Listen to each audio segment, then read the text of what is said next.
Isekai is a genre that can be done well or horribly wrong. Now you guys seem to enjoy my last video talking about why people hate Isekai, and if you haven't seen that video yet, you can check it out right after this one. Since you got that video to 100 likes, today we'll be doing the opposite and talk about my list of actually good Isekai. So I'll be talking about 4 of my personal favorites. Starting things off, we have Konosuba. Now, if you've never seen Konosuba, you're missing out on one of the greatest comedy anime ever created. This story follows Kazuma, a shut-in with a not-so-bright future who dies in a rather embarrassing manner. He is then given a choice by a goddess to be reincarnated in a fantasy world. As a bonus, he can bring any one item with him, so what better than to bring the goddess herself? Thus begins a tale into his new life in a world filled with adventures, magic, comedic situations, and the best set of friends a man could ask for. A powerful crimson wizard, a noble knight, and a totally not useless goddess.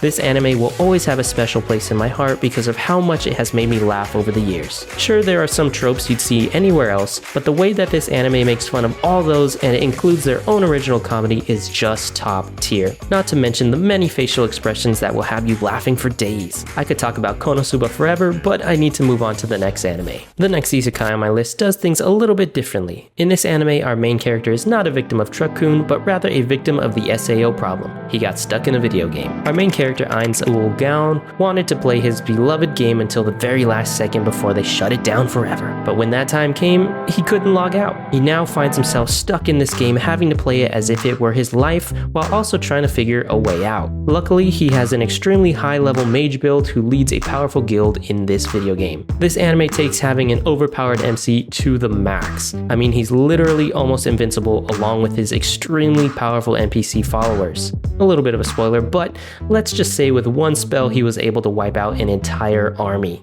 Even with the extreme overpoweredness, I still find this anime very enjoyable, and this anime has a lot more going for it than just action and magic, as it does also focus on proper world building and some politics. Because you can't be a proper ruler without knowing how to handle other kingdoms. I definitely recommend giving Overlord a watch. Now let's move on to the third anime on our list. This series is much different from the others on this list as it doesn't take us into a fantasy world, but rather a world filled with war. Saga of Tanya the Evil is an isekai that begins with a normal salaryman being murdered by a subordinate and is faced with a so-called god named Being X. Being X condemns our MC for not having faith and sends him to a war-torn world in order to make our MC suffer until he begs Being X for help. Thus brings us into the reincarnation of our MC into a young girl named Tanya. This story now follows Tanya and her quest to disobey Being X and find peace by climbing the military ranks. Even though Tanya is searching for peace, there are plenty of action and battle scenes to satisfy your violent cravings. This anime does have a darker, serious tone, but has a fantastic story and does an amazing job of keeping you entertained throughout the whole series. Now, I've been saving this one for last because it is my favorite amongst all the other anime on this list.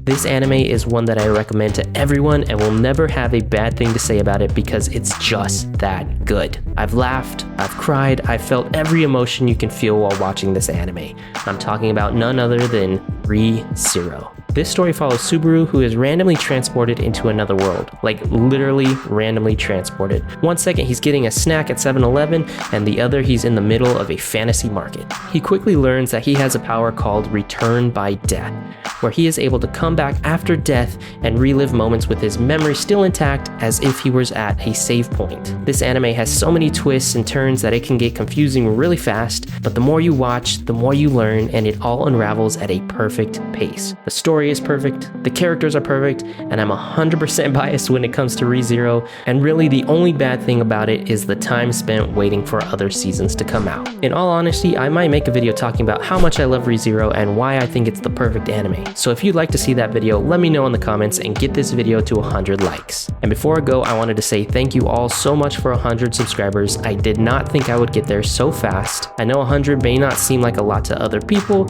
but to me it means the world. I appreciate all of you and will do my best to continue creating entertaining videos.